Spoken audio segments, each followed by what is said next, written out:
When we think of modern diplomacy, we usually picture polite handshakes, perfectly tailored suits, quiet little chats behind closed doors, right?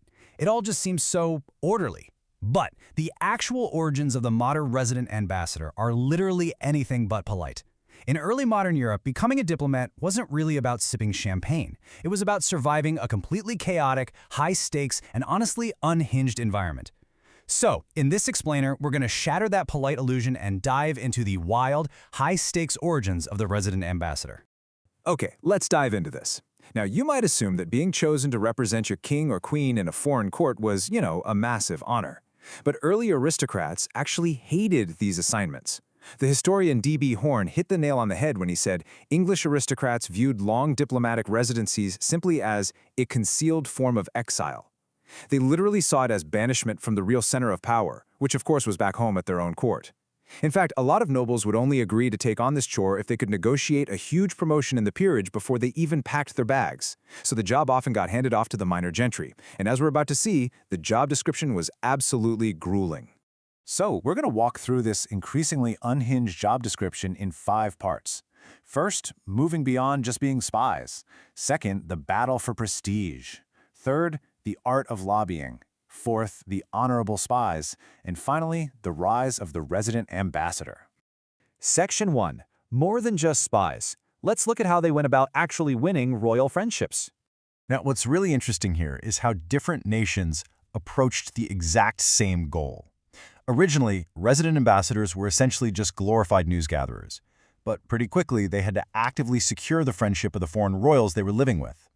Take the Republic of Venice, for example. The Venetians were masterful diplomats, but they were famously frugal. They relied on highly scripted, cheap flattery.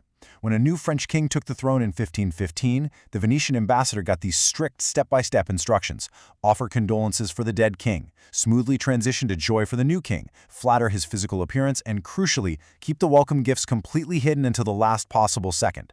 But then, look at France and Spain. They just threw bags of cash at the problem. French ambassadors under Louis XIV were literally famous for offering massive, secret annual pensions to rulers like England's Charles II. They basically ensured pro-French policies just by buying off the king. But sometimes, buying friendship meant doing things a lot weirder than handing over cash or compliments.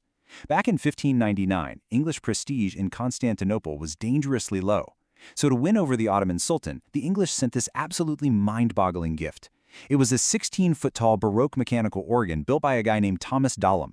It had a clock with a holly bush on top and mechanical thrushes and blackbirds that would literally pop out and shake their wings at the end of every verse. The Sultan absolutely loved it. In fact, he loved it so much that Dallam, the builder, had to use subterfuge just to sneak out of Turkey because the Sultan wanted to keep him there forever just to maintain this giant mechanical bird organ. I mean, that is the extreme length an ambassador would go to just to keep a ruler happy. Section 2. The battle for prestige. Maintaining royal friendship was one thing, sure, but defending your own nation's prestige, that was an entirely different, incredibly dangerous battlefield. To really get why this was so chaotic, we have to look at how Europe organized itself. Way back in 1504, the Pope's Master of Ceremonies drew up this rigid medieval hierarchy called the Ordo Regum Christianorum. It was literally a ranked list of the crowns of Christendom.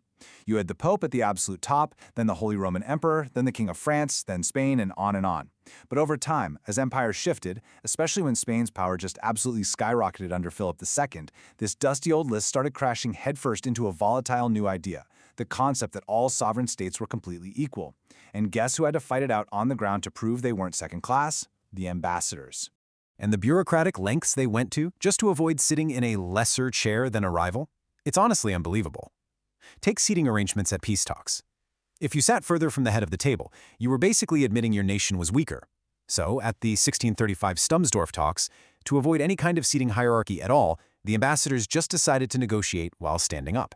One of these sessions lasted for 7 straight hours. The Dutch ambassador was so physically wrecked by it that he had to stay in bed the entire next day. Or how about signing treaties? To avoid anyone's name appearing first at the top, they'd sometimes write agreements on perfectly round sheets of parchment. They even came up with this thing called the alternate, which was this exhausting process of printing multiple original copies so every single ambassador could take home a version where their own king's name was listed right at the top. But it wasn't just exhausting paperwork and sore feet.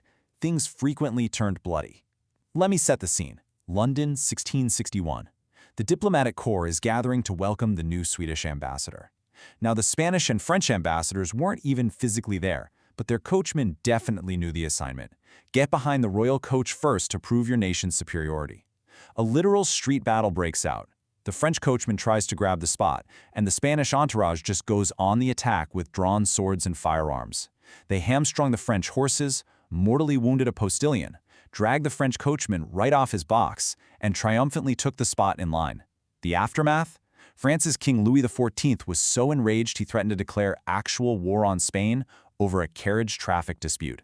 That right there is the bloody, absolutely unhinged cost of pride of place. Section 3.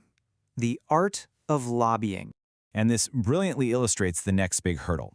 Once an ambassador actually secured their seat at the table and made sure their carriages weren't actively under fire, they had to do the real job of statecraft. We're talking about actively manipulating foreign policy and brokering massive deals. A perfect example is Simon Renard, the imperial ambassador to the English court in the mid-1500s. He wasn't just sitting around observing events, he was actively shaping the future of European dynasties. Renard single-handedly outmaneuvered his French rivals and aggressively lobbied to secure the marriage between England's Queen Mary I and Philip of Spain. So here you have a resident ambassador acting as this continental matchmaker, literally shifting the balance of power across the globe. Of course, the success of a lobbyist really depended on the environment they were in and, honestly, their own personal charisma. Just contrast these two very different experiences in London. Early in the 1500s, the Venetian ambassador, Andrea Badoer, had a completely miserable time. He was sent to get a massive loan from Henry VIII. Instead, Badoer finds the servants getting attacked in the London streets, he's terrified to even leave his house, and Henry VIII acts like a stubborn pawnbroker, completely refusing the loan unless Badoer handed over the equivalent value in physical jewels. Ouch. Now, fast forward a century to the Spanish ambassador, the Count of Gondomar. Gondomar was incredibly charismatic. He built such a warm, intimate friendship with King James I that he masterfully manipulated the king into keeping England entirely neutral during the 30 Years' War. Gondomar's lobbying literally saved Spanish naval power from a combined Anglo-Dutch fleet. A real game-changer. Section 4. The Honorable Spies. Right beneath the polite surface of royal marriages and high-level lobbying was the absolute darkest, most dangerous bullet point on the ambassadorial job description: espionage. Because when public flattery and negotiation failed, the ambassador had to turn to the shadows. Every single successful resident ambassador was totally expected to fund and manage a diverse, highly questionable network of local informants. Now, they didn't usually do the spying themselves. They were the spy masters. Their toolkit was wild.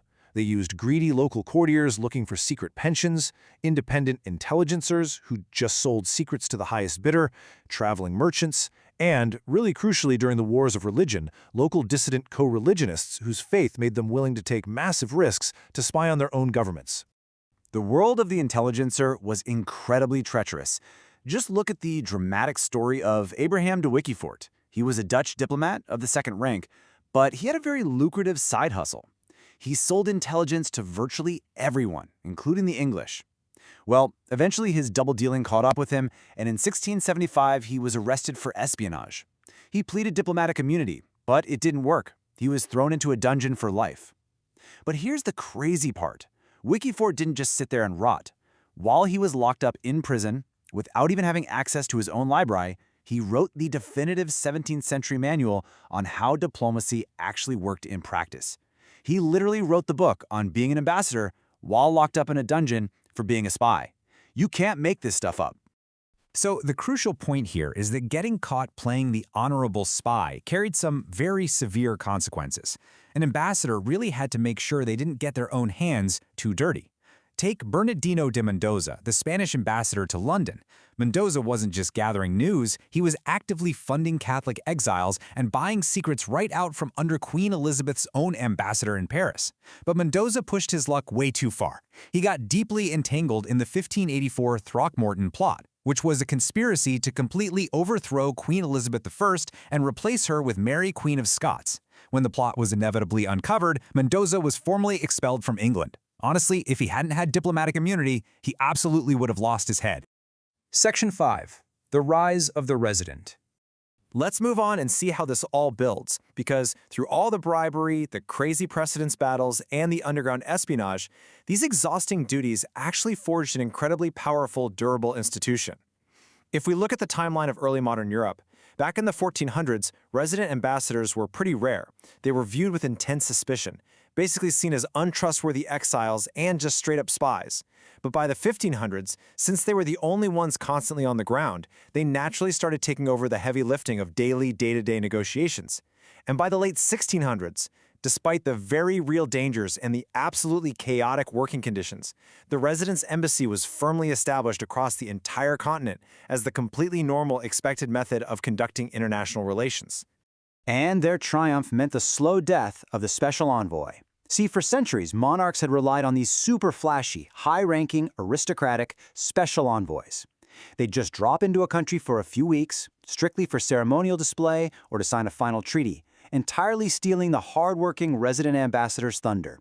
But as the world got more complex, statecraft started requiring deep local knowledge, vast informant networks, and persistent everyday lobbying.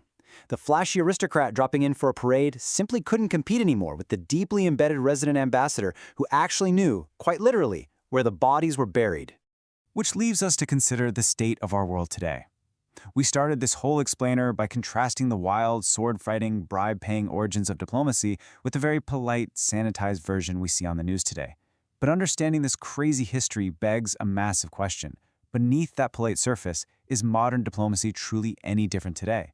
When you see two ambassadors smiling and shaking hands for the cameras, what shadowy lobbying, what fierce battles for prestige, and what quiet espionage is still happening right now, just out of frame?